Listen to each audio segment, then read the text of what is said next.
Hello Capricorn, it's Maggie the Irish Gypsy bringing you your November 2024 general reading. We are looking roughly at the first half of November, and this reading is for you, the earth sign of Capricorn. I hope you're all doing well. Thanks so much for taking the time to be here and taking the time to watch these videos, which makes you part of the blessing and the gift that it is for me to be able to create them. For those of you who like, share, and subscribe, my gratitude to you as well. Thank you so much. So Capricorn, Sun, Moon, Rising, Venus, this video is for you. Cross-watchers, if you're cross-watching for a Capricorn, this video is still relevant for you as well. It's a general reading. It might resonate a little differently for everyone who watches. Take what resonates for you. Leave the rest behind. If you know any or all of your other sign placements, Sun, Moon, Rising, Venus, North Node, watch those videos as well. It can be helpful. It can bring in, a little bit of different insight and perspective into your personal situation. If something really does hit home, if it really resonates with you and you'd like to take a deeper look at something and reach out for a personal reading with me for yourself or as a gift for someone else, or you simply resonate with the reading style, if you're interested, you can email me at maggie1mcguire@gmail.com. You can see that contact information as well by clicking the description of this video or looking at the word more, clicking the word more, you'll see it there as well. I would be delighted to hear from you, and I can usually get back to you quickly the same day or within 24 hours with more information. I do offer a wide variety of reading options. I cover all areas of life, different types, lengths, costs, styles, spreads. I've put something in there for everyone, and I'm quite diligent and focused about the timely scheduling of personal readings, as this is all that I do. I do this full time. So if you're interested, email me. Okay. Capricorn, let's see what the first half of November looks like for you. For those of you who always like to know, I am using the Royal Deluxe Tarot, clarifying with the Gilded Tarot.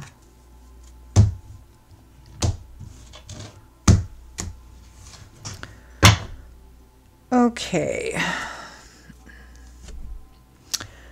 We begin with a little conflict. Five of Wands. Internal conflict, conflict within yourself, conflict with another person or other people, or a combination of both. Can represent petty arguing, fighting about the same thing over and over and over again, neither side being willing to give an inch, not to compromise or negotiate on what's important versus maybe what's not quite as important. So it just keeps going on and on and on, right? Can represent, petty gossip, rumor mongering, conflict, competition.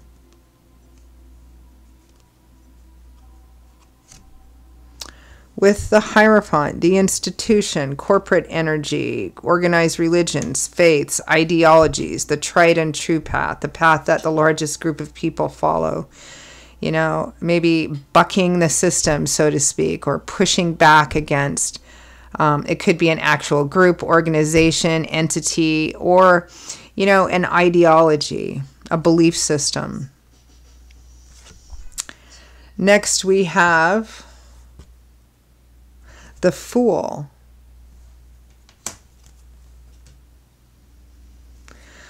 Which is the very first major arcana card in the tarot, which is why the Fool has the 0 on his or her card. So this is about a whole new chapter beginning, a whole new cycle starting, which means stepping out of your comfort zone, taking a risk, maybe doing something you've never done before, or trying something in a completely different way.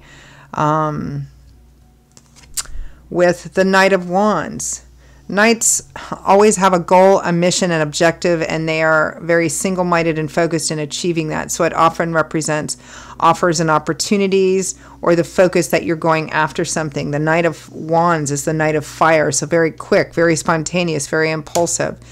It's lovely energy when you're focused on something healthy and positive. I would be a little bit cautious, Capricorn, although you are an earth sign and not prone to doing too much of this, but sometimes, right? Be a little bit cautious and balanced with this energy. Exercise balance, because both of these cards together represents a lot of spontaneous, impulsive, take a risk kind of energy, and you want to practice a little bit of balance and moderation in there.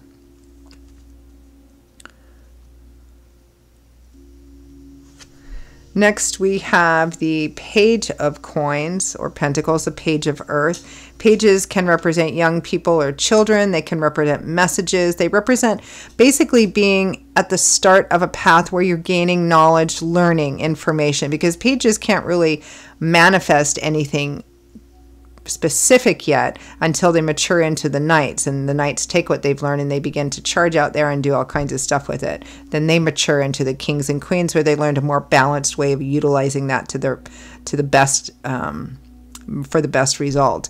But pages are still kind of learning, but it can be a card of communication too. With the Queen of Wands, Leo, Aries, Sagittarius energy. Sun, Moon, Rising, Venus, or somebody that's showing up like the Queen of Fire, charismatic, dynamic, energetic, a go-getter. Someone who's showing up as significant. Showing up as a queen, but this is a general reading. I don't get hung up on that. So it could be male as well. Somebody who's showing up as specific. Starting a new path with this person. It might be a new form of communication, a new way of communicating with each other. It may be that there's conflict with this person. Maybe you guys don't share the same viewpoint, share the same ideology, and maybe there's been conflict because of that. But maybe it's about kind of coming to a point where you know, let's try something new, right? I mean, we'll peel it back a little bit. From the bottom of the deck, the overall energy for the first half of November is the Eight of Swords, which I don't like this card a lot because, well, at all, really. But forewarned is forearmed. That's why we do these readings, right? You can mitigate it. You can lessen it. Sometimes you can even cancel it out if you know about it ahead of time just by choosing different paths, right? The Eight of Swords is a card of feeling like you can't change something because it's too tough or it's too hard.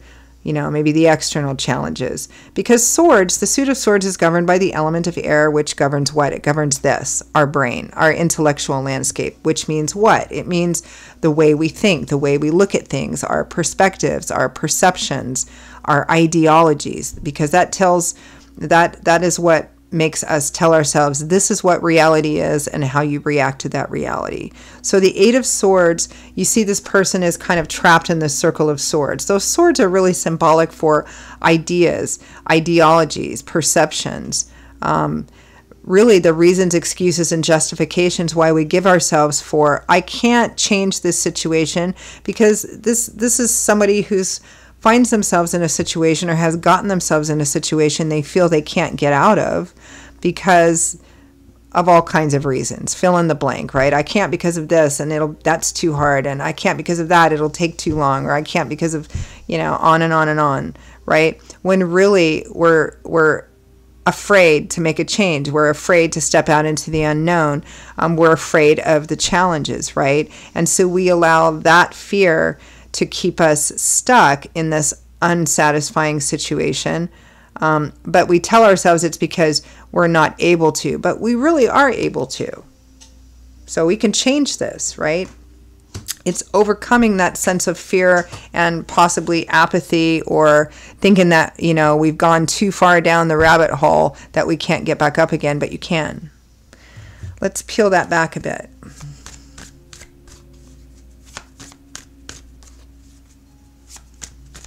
Because there's obviously some conflict here, and it's either conflict, and this person is showing up as significant in here somehow. I mean, it's a general reading, so who that is going to vary to you. It might be somebody in charge of an actual business, corporation, institution, you know, something like that with a Hierophant, because the struggle is with that. For others of you, it might be that you have a personal relationship with this person, friends, family, love, something like that. And it's an ideology or a belief system that's causing the conflict here. So let's take a look at the Eight of Swords.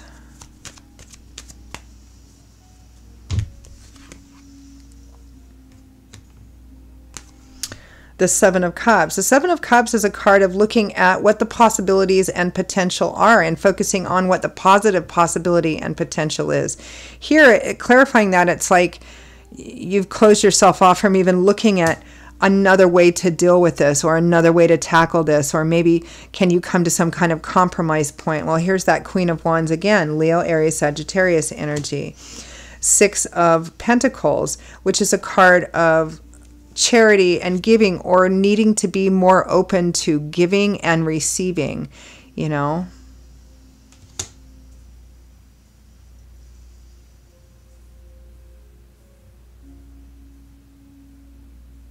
It's like whatever the conflict is with this person or this institution or belief system or ideology, it's kind of like maybe for a minute, and again, you can lessen this or even negate it by the choices that you make.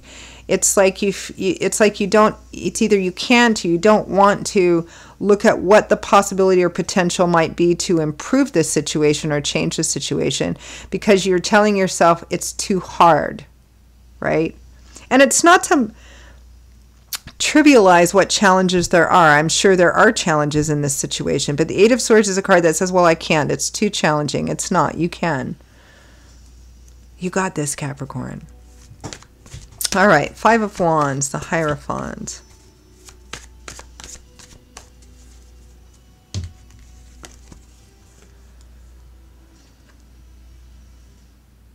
Yeah, Nine of Swords, fear of an unknown future.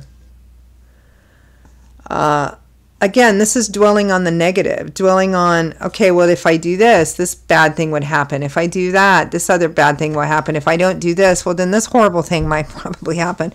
I mean, number one, it's overthinking it and thinking about it too much, too obsessively, and with the worst possible negative outcome until it gets so big and bad in your head that it actually doesn't even match the external reality of the situation. And it's because you're in fear of an unknown future, but you're trying to imagine that future, but like it's negative imaginings, right? Cut that down, right? The Fool, again, this is stepping out because you're afraid to step out into the unknown. You're afraid to try something new, or, you know, you've got concerns, fears, doubts, insecurities. We all do, right? Stepping out into the unknown, taking a risk, doing something we've never done before, or trying something in a different way. Queen of Pentacles, that's you, Taurus, Virgo, Capricorn. The Magician and the Five of Pentacles.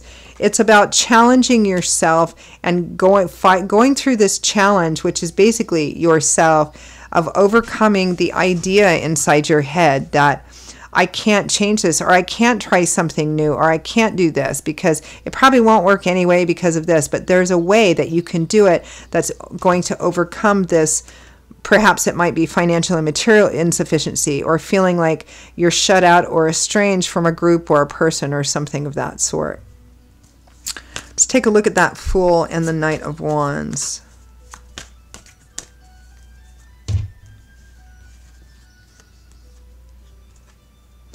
The Wheel of Fortune. So divine timing and orchestration is providing a new path and a new opportunity for you, but you're going to have to operate a little bit in faith. You're just going to have to start putting one foot in front of the other. We have the Three of Cups, the Four of Wands, and the Two of Swords. So a choice is going to have to be made to take a different approach to this. Using both your intellect, okay, this is what I know to be right, this is what I know to be fair, this is what I feel, but also your intuition to make the right decision. And in order to bring a sense of harmony and unity, particularly to those of you for whom whatever this conflict is has caused estrangement between you and another person, you and a group, you and a family system, I don't know, a community of some kind. And it starts with thinking and talking about it in a different way, learning a different way of communicating about it, and one that's more open and flexible. Because the Six of, where'd it go? The Six of Pentacles, which in the beginning you seem closed off to, is about being more open to giving more and receiving more. That can be financially and materially, but on an emotional level, it's the same in communication. It's broadening and letting your mind and your form of communication become more flexible. Okay, let's end with advice, guidance, feedback from Spirit.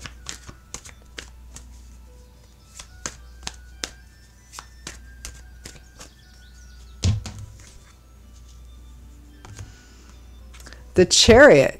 The Chariot is a card of success that comes through perseverance, determination, and willpower. Staying focused on whatever the goal is, pulling together all the moving parts, and not letting anything distract you. If something changes and you need to adapt and adjust to it, then doing that as well. The Hanging Man. You may need to make, some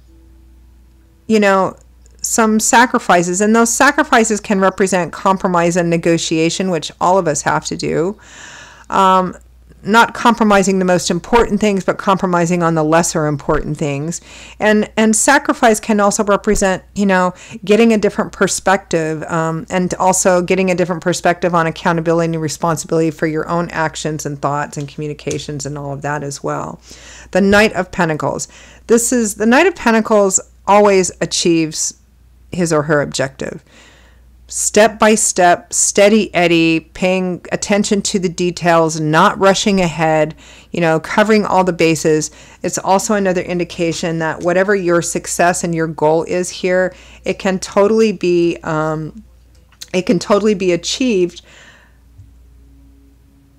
But don't be so quick to rush forward and cut corners, or be too impulsive, especially in communication or conversation with a person or a group of people that you've been in conflict with, because that can cause arguments, and then arguments escalate really quickly. You know what to do here, Capricorn. It's not going to happen overnight, but step by step it will happen and lead you to a much better place, a place of joy, a place of unity. Yeah.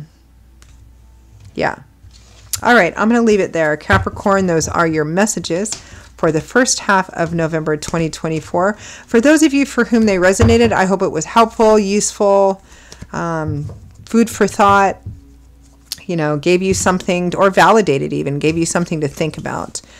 For those of you for whom it did, and you'd like to maybe pull the curtain back on it a bit and take a deeper look, or if you simply like the reading style. Again, if you're interested in a personal reading with me for yourself or as a gift for someone else, feel free to email me directly, Maggie1McGuire@gmail.com. You can see that contact information by clicking the description of this video, clicking the word more. You'll see that there. I would be delighted to hear from you and to work with you. I will see you all in a couple of weeks for the next set of readings. Until then, stay safe and well. Hope to see you back here again soon. I hope to hear from some of you as well. Take care. Bye-bye.